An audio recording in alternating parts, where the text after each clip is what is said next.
Hello and welcome to Banshee. That's how it's supposedly pronounced. Story of family, death, and resistance. So, yeah, it's going to be a very dark game. But this game is actually a part of a little bundle called No Ice for Minnesota. Now, I'm very late to this. This bundle was live all throughout February. It's now July. So, time to donate for it is long gone, so apologies for that, but you still want to donate to the causes and everything. Do have resources and stuff on the page still, so there's that. But yeah, because I was meant to do it back when it was still happening, but life happened and very busy, so yeah, anyway, this game is one of those games that was a part of the bundle, so better late than never, so let's get into it and check this game out. Well, hello. I see you've made it. Your ancestors have told me so much about you in preparation for your homecoming. We all thought we'd have more time to prepare, but it doesn't matter. We all return to the garden eventually, and in our own time. Would you like to meet them? We can start with the eldest, the prehistoric kinfolk that laid the foundation for your lineage. Their spirits are old, and their names are forgotten, but the essence of their being remains tethered to the land. Time has a way of dimming the details, but even eternity could not erase the legacy of the dead completely, especially not when one of their own passes through. Come, child. Your family awaits.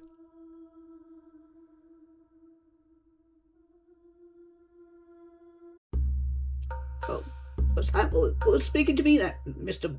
Ball of Light thing?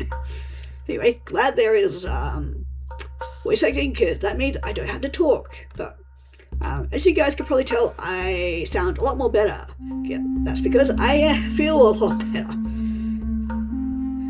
Probably should have taken that time to rest instead of forcing myself to play Life is Strange, but oh well. Here I am playing these games instead. At least I can actually talk now, but still got a bit of a cough, but it's more of a nuisance than me being actually sick. Okay, can't really interact with any of that, so we head on out. Kitty! Kitty! Oh god, I still lost my voice. Excuse me. Well then, Grey doesn't always come to greet new souls. You must have been a true friend to animals Fuck for them yeah, to wish I to am. guide you home. Consider your path forward blessed. Fuck yes. Kitty! Can I pet? Can I pet? Let me pet it.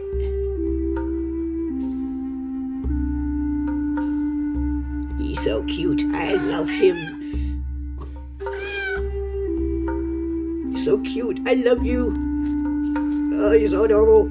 Let me pet you too. God, I have a fucking problem. I love cats so much, they're so fucking cute. Okay, the prawn is tangible. Estimated time before time. That'll be getting a good place to start. Okay, well, we're gonna go follow the kitty into whatever that weird portal thing is. Hold on, give me a second, I'm getting distracted. Changeling. The changeling embodies every parent's biggest fear. The abduction of the child by something sinister and unknown. In Irish law, changelings are often very young, very old fairies, sought for human children while their parents were not paying attention. Symptoms of changelings could include a sudden change of behavior, uncanny intelligence, precocious speech, disregard for social norms, and unusual activities where the creature thinks it's alone, such as playing an instrument or dancing. I mean, both of those are pretty normal, but course, the only way to deal with the changeling was to dispose of it, either by killing it outright or leave it alone to starve to death in a forest. Yeah, those were fucking times, weren't they? Especially when, mental health was, not talked about or was, not a thing. So they created stories like this, and, yeah.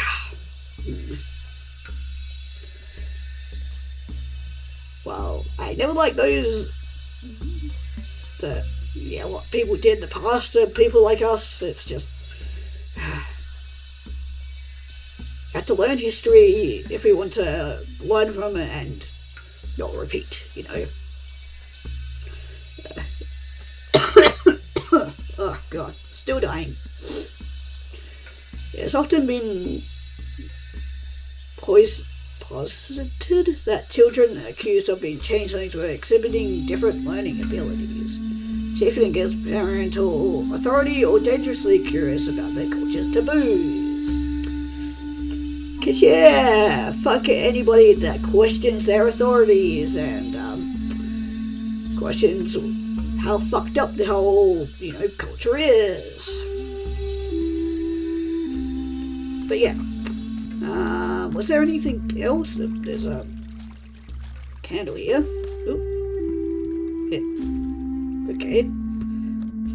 Oh, I can speak to the dead? Okay. Sure, why not? Their childhood was normal until it suddenly was not. They called them a changeling, Which you just a read malicious about. fae, for expressing a view of the world their kin could not understand. They cast them out before their 13th year, condemning them to the wilderness. But they refused to concede, refused to die, as those who had shunned them assumed they would. They survived, through sheer force of will, until the bitter winter finally took them. And yet, in their last moments, they could only think of how beautiful their homeland was. They wept at the news of your death, for they, more than most, understand the path that brought you here. And yet they wish not to change it. So.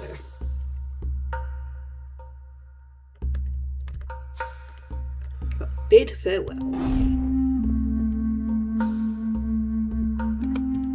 Okay, before we get a bit too ahead of ourselves, what is this? Or are you trying to show me Kitty before I, rudely went off on my own?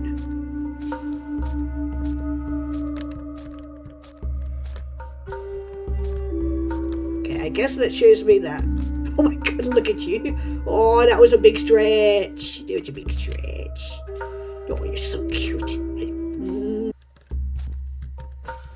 Oh, there is another flame over here. As a hunter, he was not the best. But he was not the worst either. He gave his all, and he gave it consistently.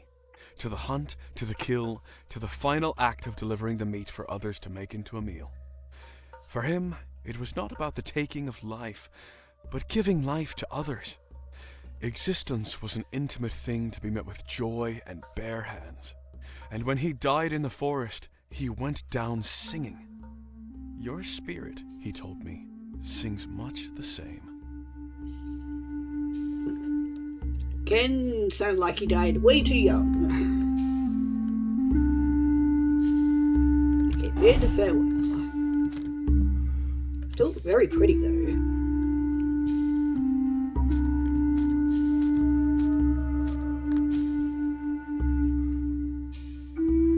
I'm definitely hearing, I think, singing. Hard to tell. It's very, music's very loud.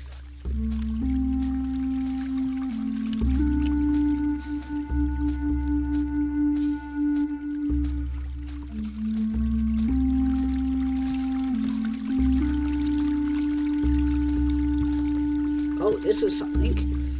Burial portals.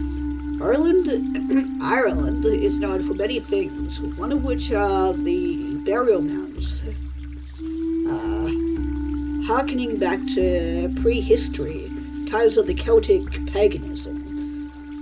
From Newgran ranged to the dolmens of the Burren. Memories of the dead and how they were memorialized share prominent and unavoidable space with the modern day living. Stories claiming these mountains also act as passageways to the other world. The gales around the whatever that name is flowed through the pores to safety of the whatever that name is under the ancient city of that place. That place. Mound is rumored to be a portal to hell, once allowing an army of three-headed monsters to emerge unmasked and terrorize the land. Burial mounds doubling as both passages to a land of eternal youth and final resting place for those who have passed on, have long been sight of both memory and fear, including a long-standing and very human reaction of the inevitability of whatever's at the end of that, because it's unfortunately cut off. So, oops. Yeah, maybe make those a little bit smaller, or maybe have it so I can flip through the pages on it. Maybe there's something over here. Maybe no, doesn't look like I could get in. Ooh, but there is another flame over here. She knew they would give her no quarter when she refused to bend the knee. She was too dangerous to leave to her own devices, with her knowledge of herbs and lore. Her loyalty was to her people, yes, and to her land, to be certain, but primarily it was to the one thing she trusted more than anything else: herself. Had she the strength, she would have plucked the dolmens from their fields to pave the way for you.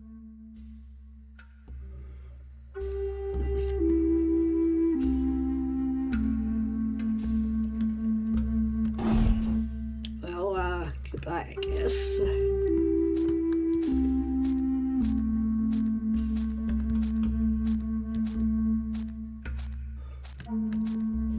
There's cute little Stonehenges over here. Ooh. Speak to the dead here.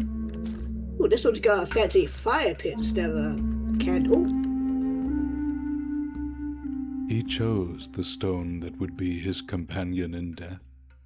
It was cool to the touch, but not cold. He remembers this because that winter had been bitter and wet, and he knew he wouldn't see another. But the stone was a comfort, knowing it would stand vigil while he could not. Something of him must remain to protect those he left behind. He smiled when you were born, for he knew you would carry this stone with honor. Hell yeah, we will.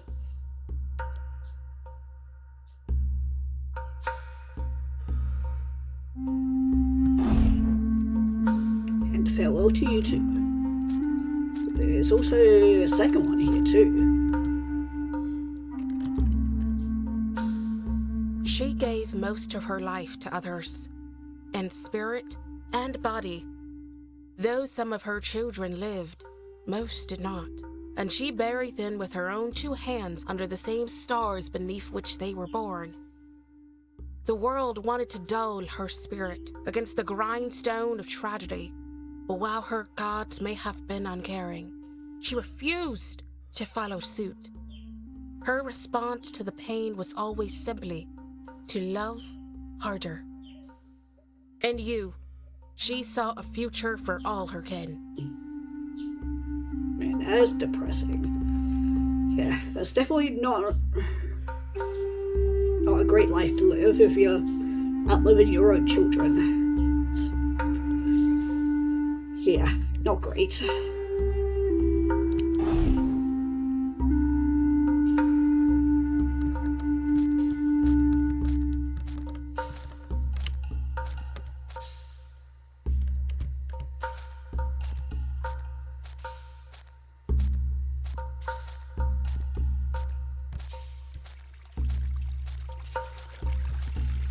I think that gate open now? Looks like it's open. What do you think, Kitty? Oh no, it is open. Okay. What do you think, Kitty? Can we go through now? Do you remember the deep familiarity you felt, hearing rainfall against the rocks, the comfort of forest and fields, the whispering of wind through the trees around you?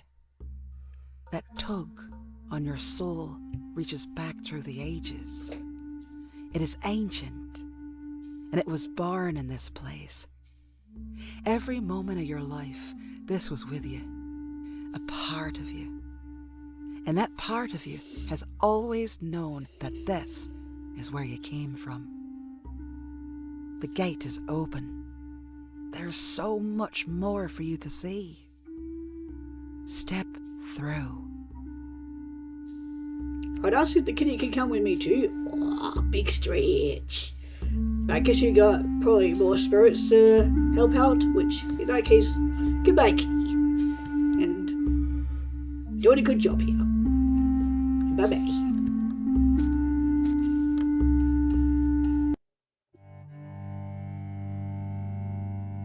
No, he followed me through! We step now into the beginning of recorded history. Here we have souls who survived famines, colonial wars, and the theft of their land and homes. Get the bug. These spirits are tired and choose to rest more than rally. However, when their own kin pass through to join them, they tend to stir in response. Do you know yourself, child?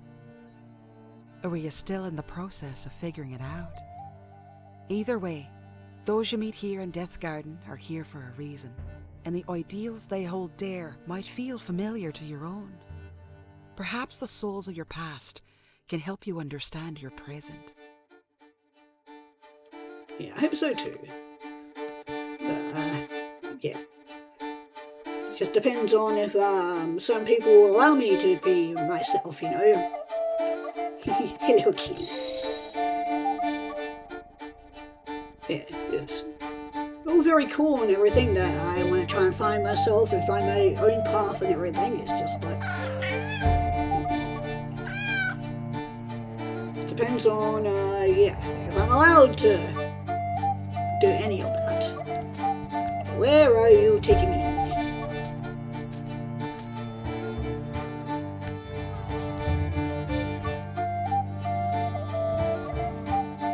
I'm gonna try pronounce that name.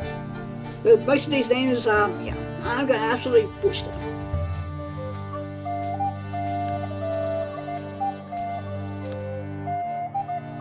Oh, give it a good screech. Oh yeah.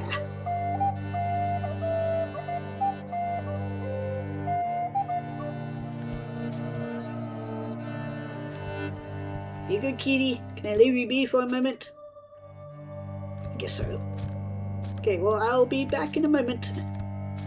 Okay, there is a grave over here.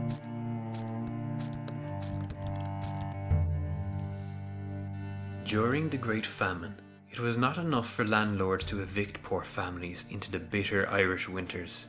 Many also destroyed their houses after their tenants left. The worst of these were the absentee landlords, living comfortably in London and leaving gluttonous middlemen to manage their affairs for them. Patrick was not a man many considered brave. He worked the field, raised his children, and did right by others, but he was quiet and kept his thoughts to himself. When the time came for his family to be evicted, however, something inside him awoke. The murder of Major Dennis Mahon in Roscommon was fresh in everyone's mind, stoking the flames of rebellion from the ashes of fear and starvation. Patrick stood in solidarity with his neighbours, prepared to die for their right to live. The skirmish was brief, but in the end their bravery outlasted the greed of their oppressors. They were allowed to stay on their land. Hell yeah. He wants you to know, even when you felt your courage was born of fear, that it was powerful. I definitely need that more than ever right now. Okay, the greedy rich people, they're running on the course for way too fucking long.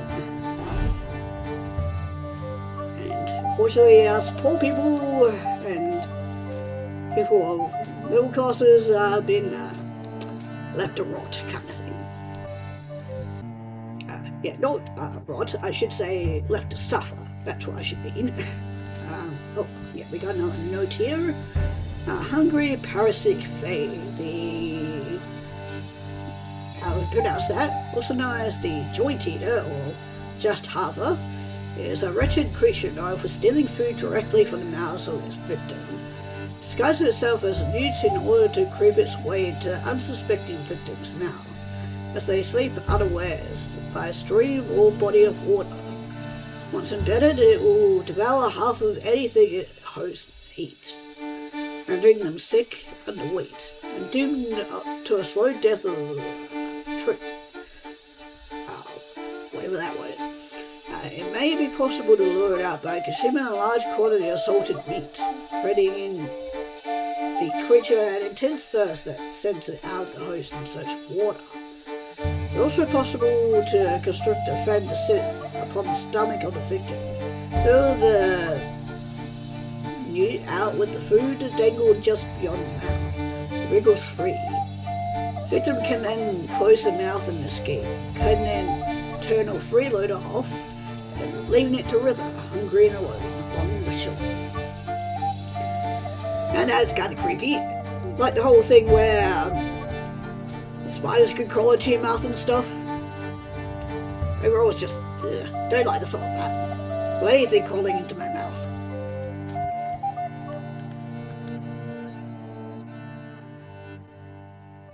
Aoife was a mother through and true. After raising 8 children of her own, she became the whole town's mother, never hesitating to discipline, praise, or feed the neighbours' children as her own. So when a bedraggled, skinny young lad named Aidan showed up on her doorstep begging for scraps, she didn't question it. She simply ushered him in, told him to wash up, and sat him at the table for supper. When the authorities arrived a week later to reclaim their errant charge, wanted for escaping indentured servitude in Barbados, Aoife met them with a verbal lashing so severe that all the neighbours came over to see what the commotion was about. The authorities left, hats in hand, and never returned. And Aidan was still at the O'Neill homestead when Aoife was laid to rest beside her husband a decade later. You would have accepted him too, she knows. You've accepted as much and more. Oh, that's kind of nice. Yeah, we always need to look out for each other. Love first, then.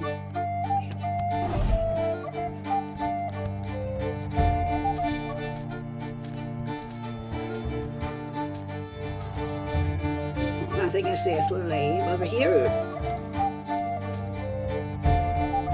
Yeah, I am not even gonna attempt to pronounce that name. After her husband died of some wasting sickness, Aoibhinn took a job as a housekeeper for a local British family. They were some low-ranking flavour of royalty, and often held meetings in their kitchen with English authorities to discuss troop movements, trade routes and supply stores in the area. Meetings that Aoibhinn quietly served, keeping her head down and her ears open.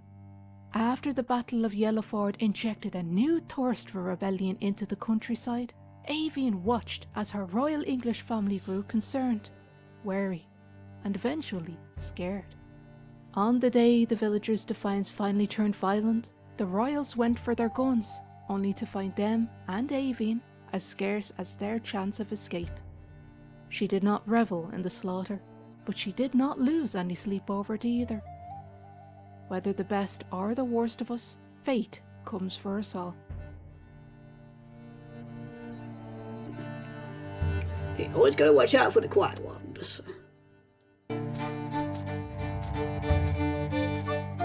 Yeah, well, this one's got a very fancy grave. Neil O'Brien.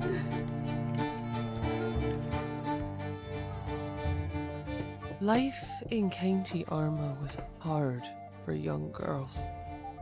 It was even harder for young girls who woke up each morning desperately wishing they had been born boys. Niamh knew this pain in her bones, and while she tried to suffocate it through her household duties and weekly mass attendance, it only grew alongside her as the years crept by. When a strange young man calling himself Neil showed up outside the local Orange Order meeting house, the other young Catholic defenders were skeptical.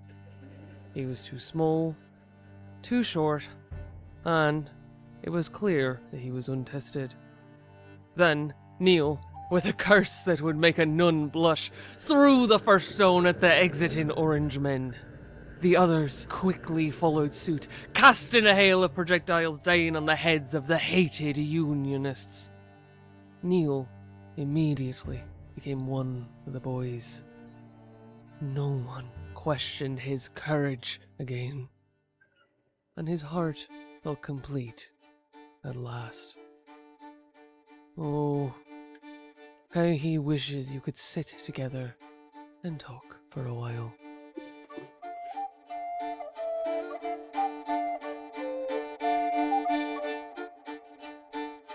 Yeah, definitely hard growing up during that time when,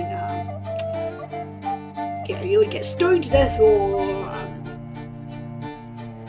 being gay and everything, so. But you go, Neil. You're awesome. Stood your ground even when, you lived through a time where, unfortunately people like yourself were not welcome, when you absolutely should have been. Everybody's allowed to be themselves. Even if it's confusing or maybe a little bit weird or strange or cringe as people call it, they're allowed to. Allowed to exist. For many, it is easy to see war as having two clashing sides. But men like Toy saw only those in power and those who suffered under the pursuit of it. As a result, he would share his meagre bounty with anyone in need. It mattered little whether they were Catholic or Protestant, British, French, or native Irish. All that mattered was a starving belly was fed, a scared child was sheltered, or a parched throat was quenched. But war feeds on fear and desperation, and his Catholic countrymen viewed Toy's cooperation with the Preston forces not as a simple act of human kindness, but one of treasonous betrayal. He saw his death at the end of a rope in the middle of the night, and even as he watched the mob approach, their intent plain across their faces, he still set them a meal at his table. Each time you offered a hand to those who would slap it away, Toy smiled on you. Yeah, definitely some people who do not deserve kindness.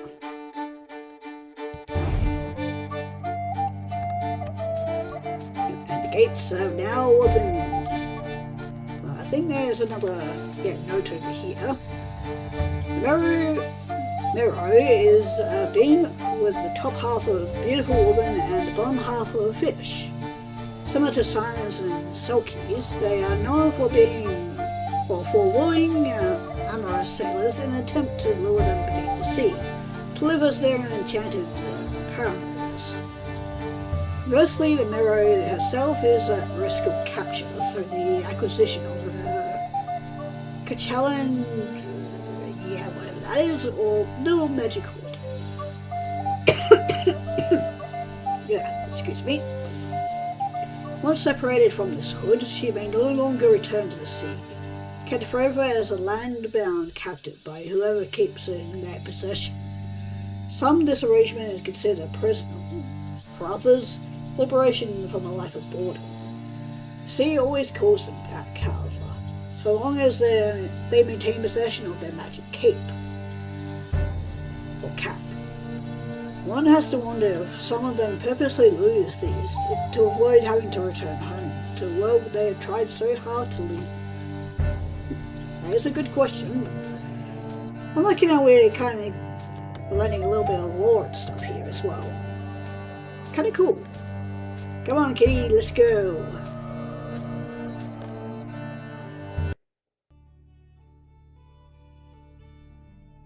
Look what you're stalking here. You've made it to familiar territory now. Through conflict, change, and determination, our family's spirit sings the song of resistance and has for many, many years. Some say our people have experienced more than our fair share of suffering over the centuries, but I find that it is better to seek connection through joy rather than pain. Definitely agree with that. Those you will meet here, while they have endured untold traumas, are also some of the strongest souls I have ever met. Most importantly, they all claim you as their own. That's nice. Hey, who are you stalking here anyway? Getting it? Getting it? You get it. Get it.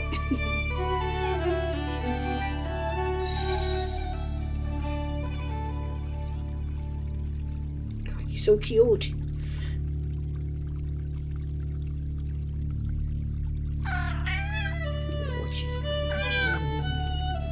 It's hard, and I love you so much.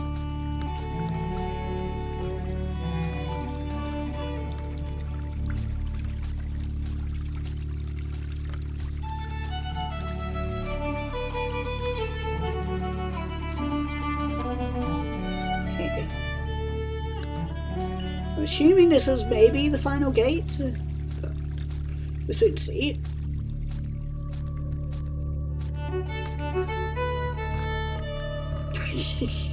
I'll wash it myself. Get it, kitty.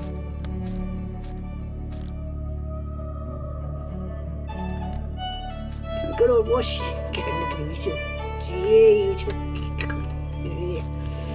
I literally die for you. Wait, I die again for you. Look at him. I love him so much. Or her.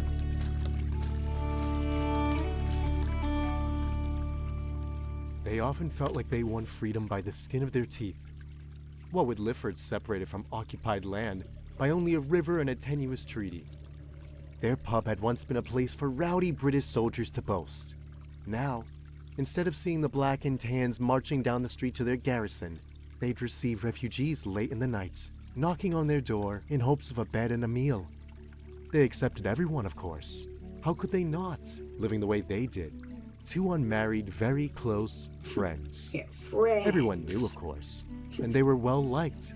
But maintaining plausible deniability about the true nature of their relationship was key to their safety. It was because of this understanding of their own fragile security that they never asked questions of their late-night patrons. Some bore the marks of battle, others the marks of retribution. All they concerned themselves with was the safety and comfort of these visitors while they were under their roof. A soul in need is a soul in need. And who are we to judge them unworthy of compassion? Exactly.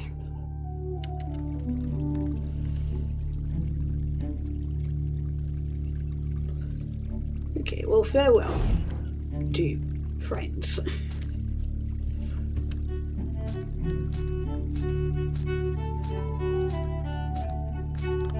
Yeah, noticing these ones are a lot more recent. They're all in 1900s instead of like the other ones which were like in the 1700s and whatnot. While Ireland's scrappy young men were dying in the streets or blowing themselves to bits in cellars, the women were no less busy. They fed fighters, they sheltered dissidents, they built the chain. Housewives, mothers and maidens, leaning out of tenement windows, passing guns hot for combat right under the eyes of British soldiers. No one could break down, clean, and hide a firearm better than a Republican woman. Many of them understood how the parts fit together before they'd even fired one themselves. The British may have known, but their bias was stronger than their self-preservation. They never suspected the old, and they rarely suspected women. She carried hundreds of weapons and supplies past RUC checkpoints and was never once questioned. Sometimes she reached past a pocket full of rifle ammo for an apple to offer one of the tired soldiers. They'd always take it with a smile and wave her through. There are many roles to be played in the revolution. You played yours well, too. Yeah, we all have a part to play.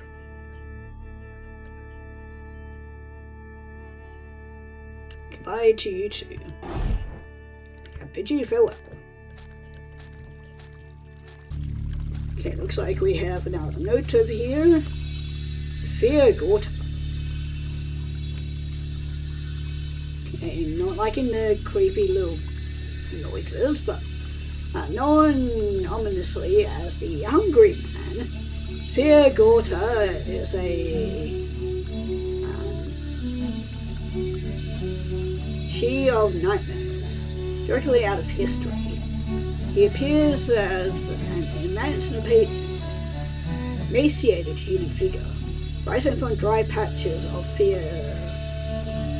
Gorta? Hunger grass, followed by a ravenous dog sniffing at his heels.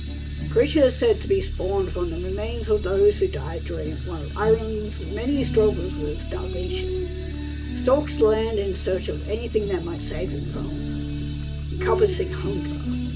Comes to your door, be certain to offer him something to eat, lest he curse you with a similar fate. Philby appears with food, however he has been known to offer considerable rewards. Fate, it seems, is as fickle as the humans that tempt him.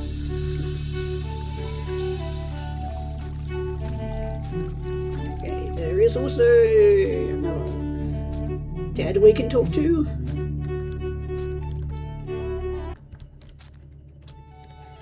Okay, another story to listen to. When he joined the resistance, he believed in it. He believed that what they were doing was right and just, a righteous response to a foreign occupation. He felt no remorse in taking the lives of British soldiers.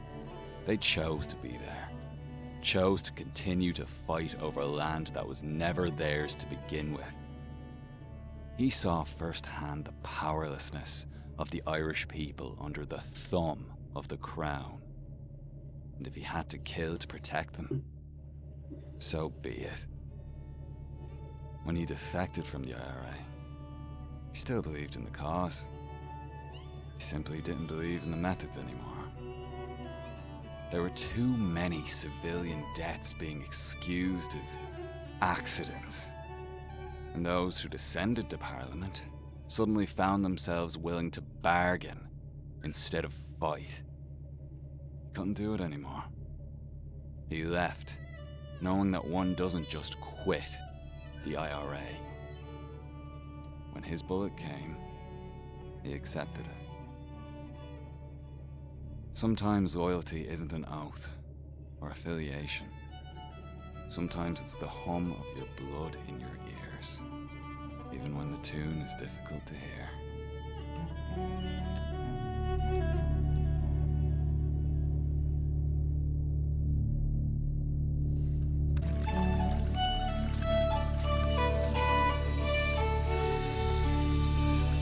Okay, that's kind of morbid. Okay, the Dullahan. This phase more gruesome version of the well-known Headless Horseman. Shrouded coachman, his grinning head gripped tightly in his hands, guides his cart made of human bones at the graveyard and through the streets. Makes stops at houses where the inhabitants are fated to die. Like the Banshee, the Dullahan is drawn to death. Not so much coursing it, but reveling in it. Lifting up his severed head, he scans the countryside for those near passing, bringing their how they sat the death carriage to their door as their natural end draws near. Some tales he will stop silently at every door he passes. Those that answer will be splashed with blood from his beast. Ew. No need to be fucking dramatic. He said that the Dullahan is born from places where particularly malicious aristocrats have been interred. Thus he is of that word, or the cruelty and greed, things that all too often linger past the death of their... And it's cut off. Didn't want to read the rest of that story anyway. Well, we still got one more person to listen to before we move on. She refused to speak in the tongue of the oppressor, even when her neighbors gave in, even when her children came home with it in their mouths, despite her sharp threats to wash it out with soap. With her husband dead, there was no one left to grow old with but the language of her ancestors, and the very land beneath her feet. She spoke Irish to her garden. She believed air understood the sound of its rolling consonants and sonorant vowels better than the grating tones of English. Irish was the language of the people who built the burial dolmens, and tilled the fields, and ran the sheep, and bled for freedom upon Ireland's emerald ground. What right did she have to speak any other language upon its soil? When she lay dying in her bed, surrounded by her loved ones, they sang to her in her native tongue. Her children thanked her for it, and their children nodded along. When she finally slipped away, she smiled, knowing she'd live forever within the sounds of her beloved Irish. You may not know the words, but you understand their meaning. It's always good to remember your family's history and history of your land. That's how stuff like that is forgotten. It should never be forgotten.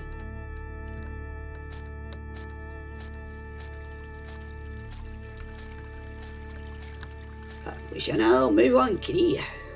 Let's go.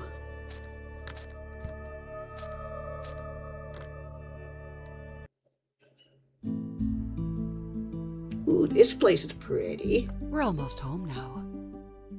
You know, spirits are surreptitious and untrusting things, and very few are willing or able to offer their true voice.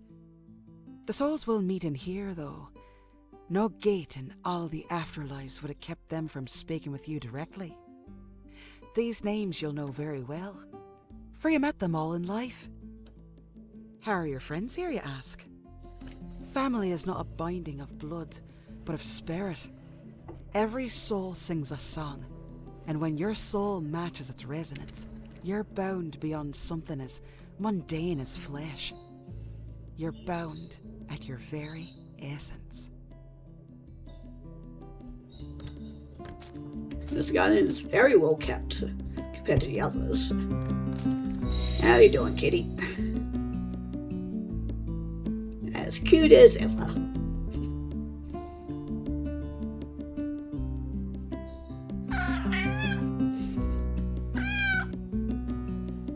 Let's go.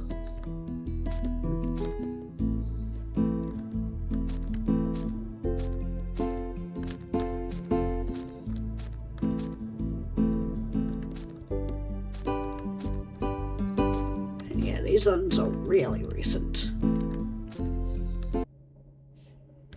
Okay, guessing this is where you're gonna stay. Hey, kitty. Just sniff at that. Oh my god, it's a little mouse toy. Oh my god, that's so cute. Didn't even notice that. Yeah, we gotta go back to the start now. Oh god. Wish there was like a sprint button, but that'd make this game a hell of a lot shorter. I gotta go walk all the way back to the beginning so I can get all these. Okay, now that we're back at the start. Okay, this was 1993. You may not remember me, but I remember you. I held you as a child, grateful to meet another soul to carry the family banner. far be it from me to wish burden upon an infant, but something in your eyes told me you would have the right armor to withstand the fire. Looks like I was right. As boys, we never thought we were changing the world by throwing stones at a stoplight. All we knew was the generational trauma the British burned into our blood and the need to do something, anything, to feel all right. Each time that red light flickered out with a rain of glass shards against the street, leaving only the green to shine, we felt like we'd reclaimed something stolen from us. A small thought from small boys indeed, but something that grew into a legacy that lives today. Tipperary Hill, where the green reigns supreme. We may not have freed Ireland from its captors, but we won against the city, against the naysayers, and against our own doubts as refugees from an occupied land. You took the stones our family left behind, and we watched you build a home from them. Now it's up to others to go out and make a city. I guess that's why you also had that stoplight next to your grave. Very fitting.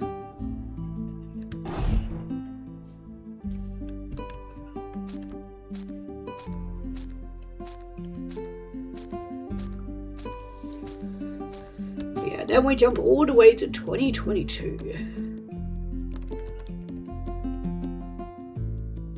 Our day brightened every time you walked through our door. People often say that home is a feeling, not a place. But for me, it was quite firmly both. My home was always open to whatever souls needed use of it. Acquaintances would comment on our generosity, but it didn't feel lofty or magnanimous to offer sanctuary to kids in need. It just felt right. We made a family of everyone that passed through our doors, and all we asked in return was that people respect each other, lead with kindness in all things, and take their dishes to the sink, of course. It wasn't always easy or graceful, but neither are people. I am proud of the family we became. I have watched your struggle. The world is full of betrayals and people undeserving of your kindness. But no matter how many times the world tried to shut you out, you simply opened the door to it again. I guess you must have loved your song as well, because I do see a song machine there. It's definitely something I want to get into myself. Because yeah, as a teenager we're forced to do that kind of stuff for a class. Of course, as typical teenagers, we kind of rolled our eyes and went, yeah, right. When we would ever use that? Now, in my 30s, I'm going, damn, I wish I could have done those lessons, because they're actually really useful. But it's never too late to learn those kind of skills anyway, so. Anyway, this is 2021. I was always different, even as a child growing up in a small village in Secunderabad. I got Wayne water in a clay jar because I thought it tasted better. I talked back, eager to be heard even when I was told not to. When I grew up, I still never cared what people said about me. That it was improper for my best friend to be a man. That I shouldn't be so familiar with the exchange students I tutor in Hindi. Or that I should take things more seriously than I did. I could never maintain that detachment. When I loved completely, even under the looming eye of societal expectations for women my age. I did not live as long as I deserved to. I did not have enough time with my daughter, our family, or the students I loved teaching in a language I adored. In the end, I suppose all we have is the time we're given. I think I brightened more hearts than I dimmed. That has to be enough. Thank you for helping me shine my light. Yeah, there's nothing wrong with giving out your love and kindness to others. Need more of that in the world right now.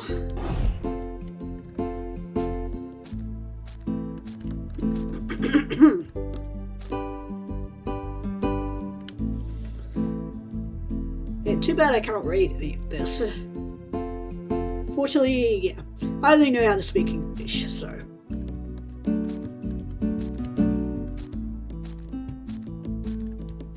I do have another story here. Oh, you got a life vest there. Or one of the Tyvius ones. Showing up is a lot of things. Sometimes it's as simple as learning the names of the local unhoused folks. Other times it's as challenging as standing outside for days to slow the construction of pipelines on indigenous land.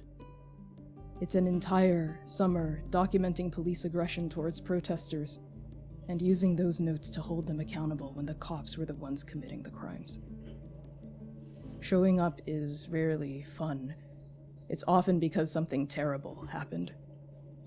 But you cultivate community amidst the heartache. Those pinpricks of light are the oil that keeps the candle lit. They pierce the darkness of oppression with our joy and make fighting the fight feel worthwhile. It may not always win the war, but it is a step towards surviving the battle. Sometimes, showing up is the radical act of choosing to live, despite the specter of suicide among trans folks getting closer every day. No one wants death to be the only relief. And when I couldn't show up any longer, hundreds of my friends did so for me.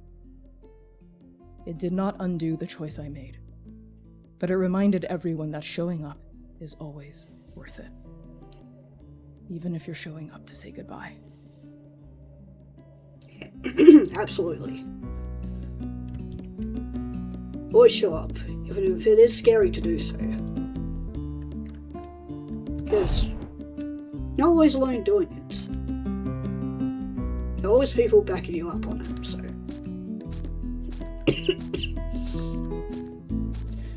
Yeah, people get back behind really fucking stupid ideas, then there'll always be people backing up the right ideas and whatnot. So,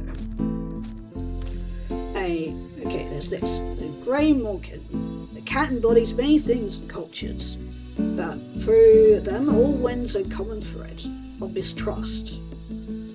To the Celts, the cat could be a witch in the guise of feline form, or a demon to be summoned to your aid by sacrificing living cats in its name. It's believed that the Grey Malkin could stalk graveyards, stealing the soul of any bodies not yet laid to rest, prompting the development of the whatever that is, or Leech Week, to distract the creatures with catnip, song and dance.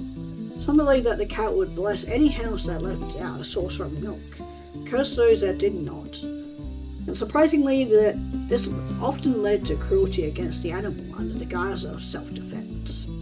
Just fucked it, because animals are cute, especially cats and dogs and, I mean, pretty much any animal. To this day, the cat is misunderstood, walking through life true only to itself and forming deep bonds with those who strive to understand it, despite decades of blame and eradication. And unfortunately, the last bit of it is cut off. Yeah. Kitties are super cute though. They do not fucking disturb it. Especially black cats. They always get the bad side of the stick. They always think people are gonna like, well, that black cats are like bad luck and whatnot.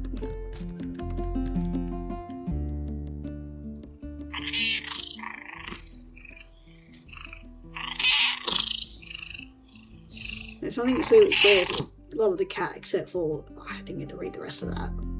Aw, rest in peace, kitty. His name is Earl Grey. Goodbye, kitty. Good, that makes me sad now. Of course, I cry for the cat and feel sad that it's dead compared to all the humans, but I feel sad now.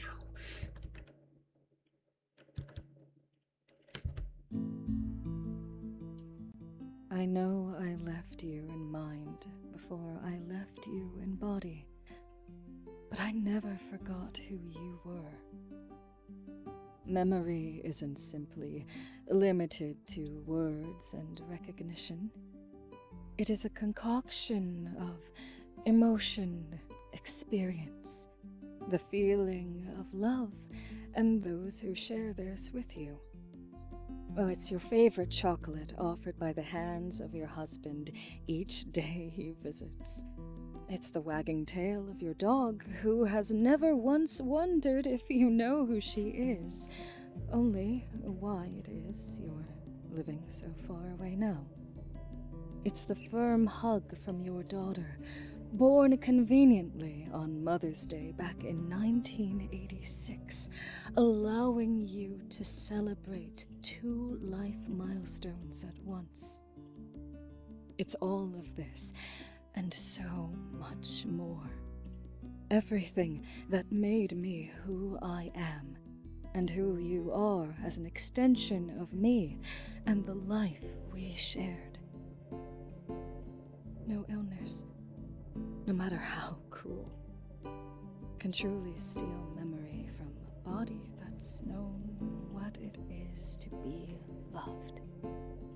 I am free now, and I remember everything.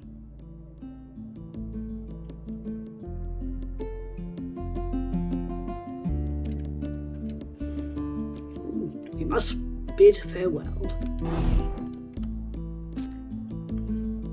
And we must bid farewell to this place. And to our kitty friend.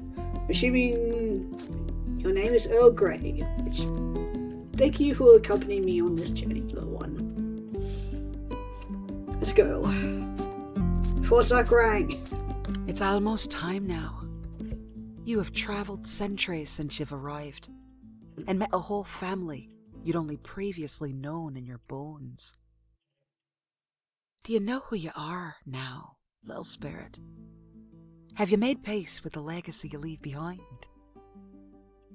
This gate will be your last, and it is open to you.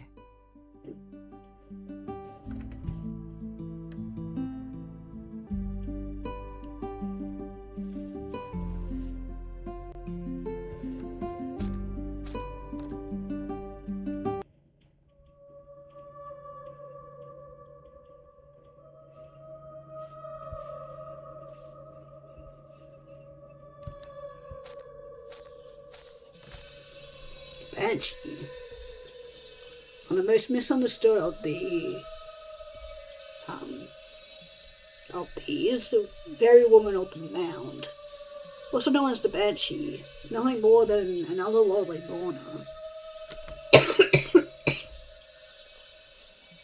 Excuse me. Someone is nearing death, the Banshee wails. This is not done in malice, and a wail does not cause death itself. Simply an announcement of the inevitable, and often expected passing of a loved one. Description of Banshee vary widely, but most depict her as thin, keening woman with long hair, often in the process of being combed. She may be tall or incredibly short, beautiful or gaunt. Out of her appearance, she only ever has but one thing to say. It is said that the oldest Irish names are given their own Banshee, passed down through family lines. Not said that they will then guide the deceased to their own eternal rest, but perhaps that is just part of the story no one has written yet. It's what we're hearing right now.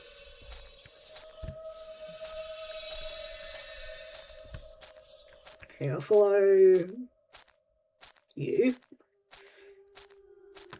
We've seen you before.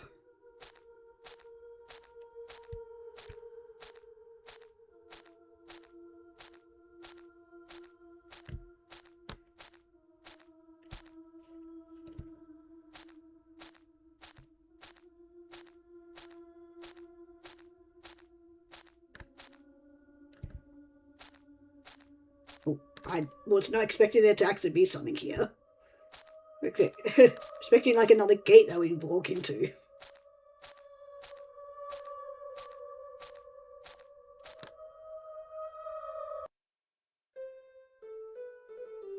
I say to my people's masters, beware. Beware the thing that's coming. Beware the... Okay, never mind, I don't want to read that anyway, but that's the end, I'm assuming. Yeah, that must have been for us then. Into our own little gravestone, I guess. But yeah, man, that was well done. That was very well done. Definitely like listening to all that, and yeah, the whole history behind it, and just yeah, never an easy story to tell, but still should be told. And people should listen, even if it is hard to listen to. It's something that we should learn and experience. Well, maybe not experience, but yeah, we should absolutely learn from it.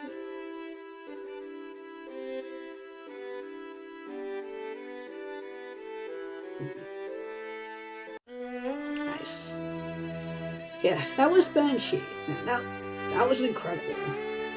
That was really incredible. You guys did an absolutely amazing job making this game. Yeah, if you want to check this out and support these guys, also support the bundle as well, even though it is over.